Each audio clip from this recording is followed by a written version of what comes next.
Hello, hello. I am just reading some updates here on TikTok Live. So I guess only super fans can comment. I don't know what the fuck that means.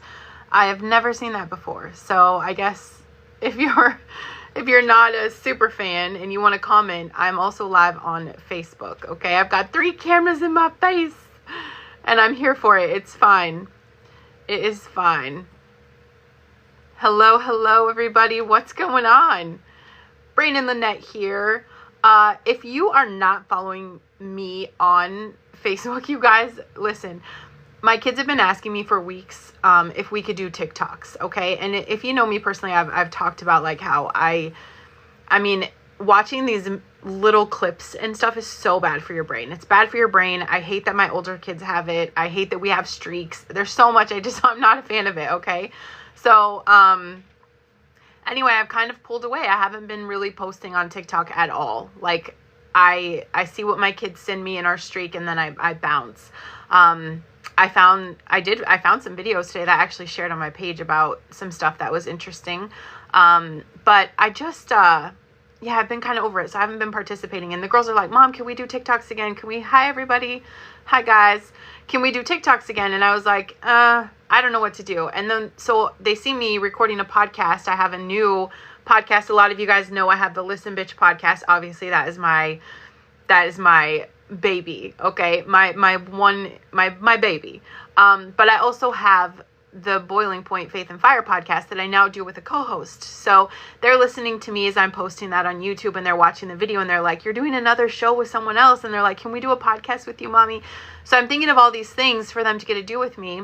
And I guess we just started a new show today. Okay. So I'm not going to create a new channel for this. Like it's going to be, I'll post it on TikTok. I'll post it on my page, but, it's super cute. It's super cute. And, it's part of just, I guess, a break off from my Bible study for a badass.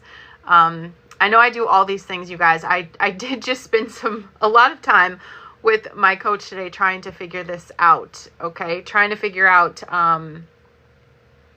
oops, hold on. I don't know what's going on my TikTok screen. Thanks for your patience, you guys. I am not recording a podcast right now. Okay, I want to make that very clear, but I am trying to figure out, I don't know what's going on. For your patience, you guys. I am not recording a podcast right now. Okay, I want to make that very clear, but I am trying to figure out, I don't know what's going on with TikTok.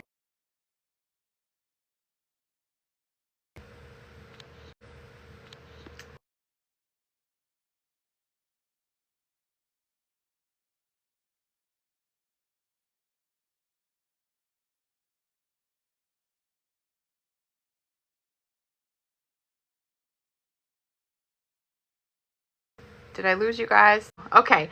Sorry, TikTok. I'm not here very often, so I'm learning. So I don't know. It's still giving me the super fan messages. Like I said, I don't know what that's about. And I don't really care to know. So I don't know how that works. We're just going to do what we're going to do.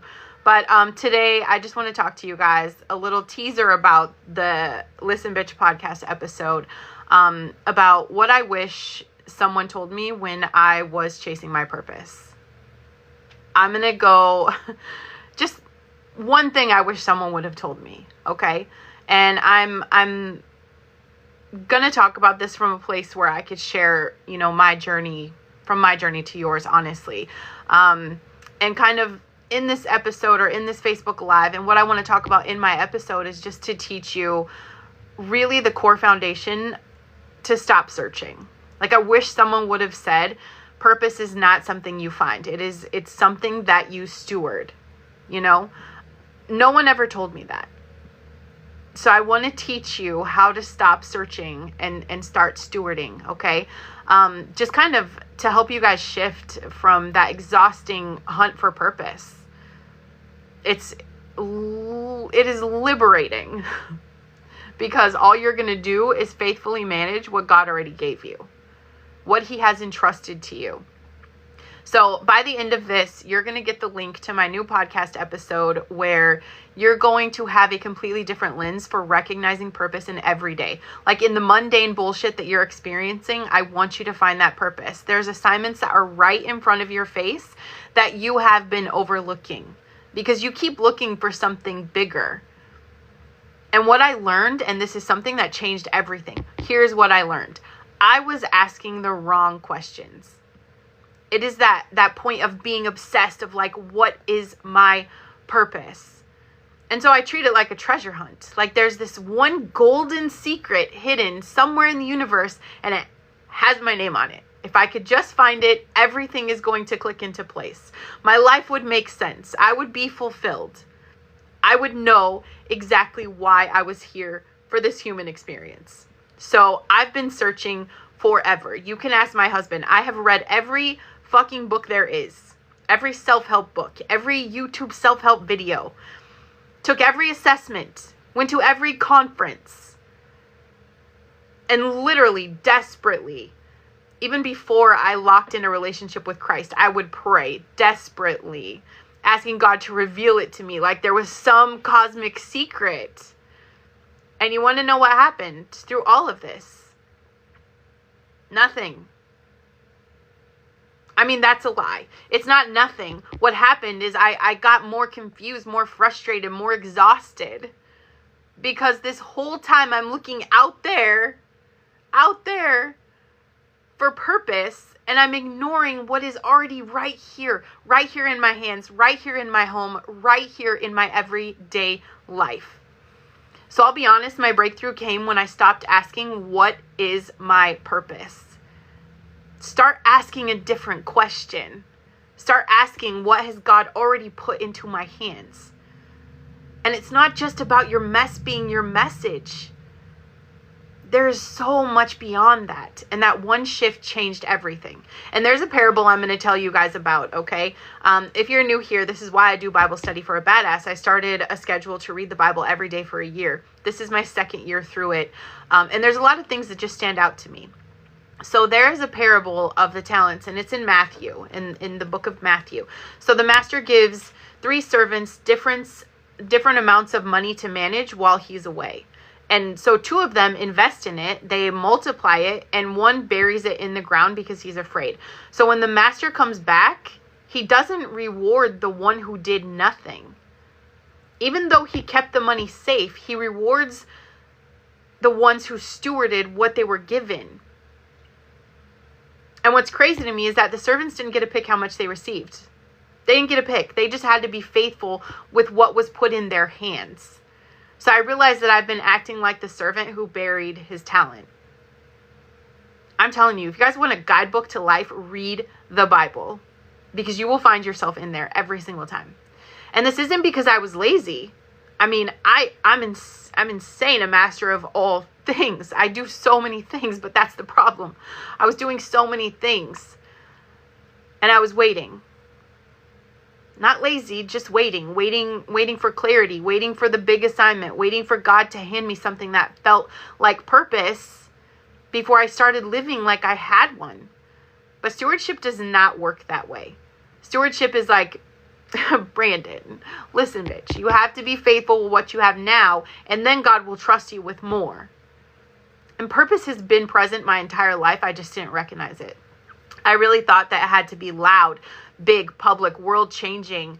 But when I started looking at what was already in my hands, I see it everywhere. It's in the conversations that I'm having with people who are struggling. It's in the skills I developed through my own pain and process. The platforms I already have. Even if it's just social media, or even if you just have a small circle. The people in my home who need me present, not performing. I mean, bringing my girls into what I do is huge for me. How could I have missed that? And we just started this. We're on day 2, you guys, of bringing the girls into our new little show and into Bible study for a badass. They want to be a part of what I'm doing. Let your kids be a part of what you're doing. And it's right here. I didn't have to get outside of myself. It's what we do every day. We read the Bible. I read it out loud to them, usually at bedtime, and it works like a charm. But like, they're involved. They want to be a part of what you're doing in your home. You don't have to think outside of the box. So not only am I showing them what it is to be disciplined in a relationship with Christ, we're sharing that with other people to make it relatable, to make it a normal thing. Read the Bible with your kids. right? It's just small things. And there's so many opportunities that I dismiss them because I'm like, they're too small, or that's probably not my calling. I've been stepping over my purpose while searching for my purpose. I thought it was something you find, like a job title, like a mission statement, or viral moment that validates you, just this huge feeling of fireworks, like you know you've arrived. This is exactly what you're meant to be doing. Purpose is something you steward. It's that faithful management of everything God has already given you. Your gifts, your story, your pain, your people, your position, your resources, your voice. That is your purpose. Right there, right now. Not someday when you figure it out. And I know how many of you bitches are like, I haven't figured it out yet. I ask you all the time, what is your purpose? I haven't figured it out. I haven't found it. Well, it's not when you have a bigger platform. It's not when you have a clearer plan. Today, in this season, what is right in front of you? Because purpose shows up in seasons. It shows up in assignments. It shows up in obedience. And I really am going to have to unlearn this in real time. So be patient with me, because I could contradict myself a lot, because it's just what I've done for so long. This is what I have to unlearn. Purpose is not one grand mission you discover and do for the rest of your life. It's just not. Purpose is seasonal, okay? It's layered, it's assigned. So maybe in this season, God is calling you to just steward your family well. Or maybe he's calling you to build a business or heal from trauma that you're experiencing, so you can help other people heal by being relatable, by being someone to show them that what's possible. Maybe you're supposed to write or speak or create or serve in your local community, or rest and rebuild after a season of burnout. And the next season may look completely different. So I want you to understand, it doesn't mean that you've missed your purpose in the last season, or that maybe you're off track now. It means that you're being faithful to the assignment that is right in front of you. Even Moses had different assignments. Prince in Egypt, he was a shepherd in the wilderness. He's the deliverer of God's people, leader through the desert. Didn't he take some notes from God on a mountain? Same man, different seasons, different expressions of the same calling. It is that obedience to God. Your purpose isn't static. It's responsive. It's going to shift as you grow, as God moves, as the needs around you change. And there's freedom in that, because you don't have to have the whole map. You just have to take the next step. Everyday obedience is purpose. And that's where we get tripped up. We get tripped up because we think purpose only counts if it's seen by a lot of people, if it's making a lot of money or changing lives, earning a lot of recognition.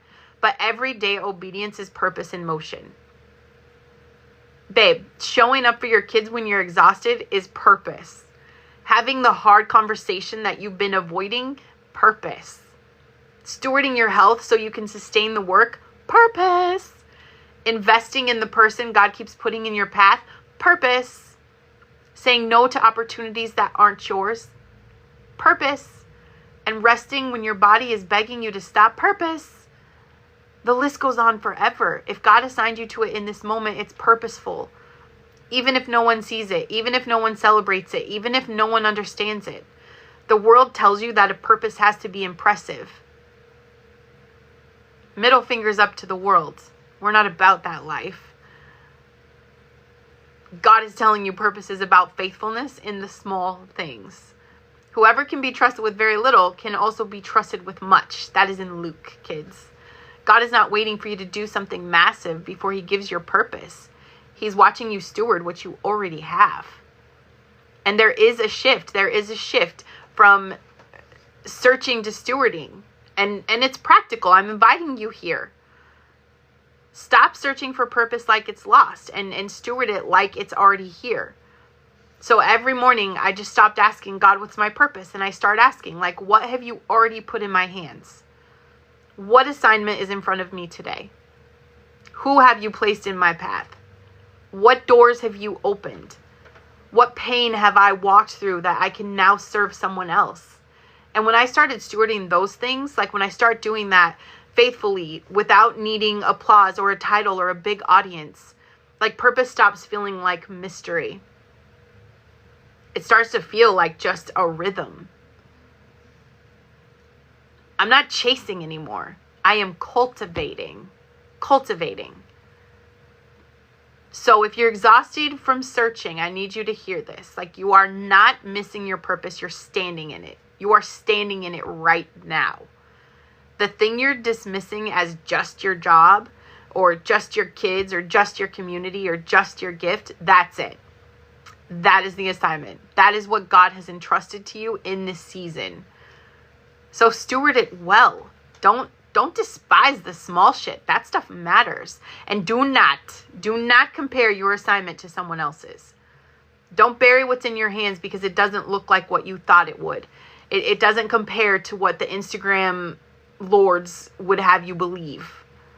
Your faithfulness is the hidden place, preparing you, prepping you for what's next. You can't skip this part. Like, you cannot bypass the assignment that is right in front of you to chase something that feels more important. God does not waste anything. I'm going to make that very clear. He does not waste your pain. He does not waste your preparation. And he will not waste your present season, whatever that looks like. He is not waiting for you to find your purpose. He's waiting for you to steward this. It is not a destination. It is a discipline. That daily practice. God, what do you want me to do with what's been put in my hands? And then do it, whether anyone's watching or not. It doesn't matter. That's stewardship. That's faithfulness. That's purpose. I ask myself every day, if I knew no one tuned in to Listen Bitch except one person, if I had one listener once a week, and I do like 4 episodes a week, if I had one listener, would I keep doing it? Absolutely, because it matters to that one person. You may never know whose life you touch. You may never know the influence that you have. He's going to use you no matter what. So go take inventory. What has God put in your hands? That's your starting point. Steward it well. And this is just the first layer. You guys, this is the first layer. On the podcast, okay, I'm going to go into 7, 8, or 9 more revelations that I wish somebody had sat me down and told me before I burn myself out chasing purpose. I feel like I have just been spinning wheels and never making forward momentum. And this is it. I'm not just going to scratch the surface. Like, I'm going to go deep as shit, okay? I'm going to talk about the lies that I believed, the shifts that I'm making, and the framework that changes how I actually show up every single day. So if you want the full breakdown, if you want the full story and the tools to actually walk this out, then you have to tune into the podcast, okay? Listen Bitch, I am on Apple, Spotify. If you don't follow me on Facebook, I'm going to post it there. You're going to want to take notes on this, okay? But that's it, you guys. I'm taking this message straight to the mic. I'm recording it right now. I would say give me a good hour, an hour and a half to have it posted, but tune in if you want to dive into this.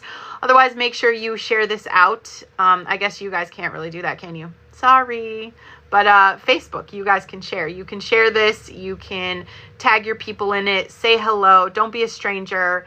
Let me know if you do listen to the episode. I know yesterday's podcast, I got quite a bit of feedback from that, so I'm very excited. It was a great episode. If you missed it, then you can just listen to that while you're waiting for me to get this one posted live, okay? I'm also going to have it on YouTube, I'm sure. So I appreciate you guys. Straight to the mic with this. Love you.